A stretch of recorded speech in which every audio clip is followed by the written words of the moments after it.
جن لوگوں کو یہ شکایت ہے کہ ان کا خون گاڑھا ہو گیا ہے، خون میں چکنائی بڑھ گئی ہے جس کو ہم کولیسٹرول کہتے ہیں،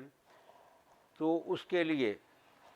کولیسٹرول بڑھ جائے تو بلڈ پریشر کا بڑھنا ایک قدرتی عمل ہے، یہ ان سب چیزوں کو کنٹرول کرنے کے لیے، بلکہ یہ کہیں کہ دل کو واش کرنے کے لیے، دل کی جو نالیاں ہوتی ہیں شریانے اور وریدیں، ان کو صاف کرنے کے لیے یہ ایک بہت خوبصورت، قیمتی اور معمولی یعنی بالکل کم پیسوں والا نسخہ ہے۔ ادرک کا پانی، ادرک کا پانی، لہسن کا پانی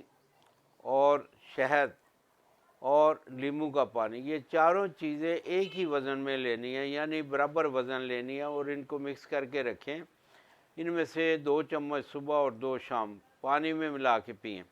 انشاءاللہ تعالیٰ آپ اپنا کولیسٹرول چیک کروا کے یہ شروع کریں، اور 1 مہینہ استعمال کے بعد آپ اپنا کولیسٹرول وغیرہ چیک کروائیں، انشاءاللہ بے شمار فائدہ ہوگا۔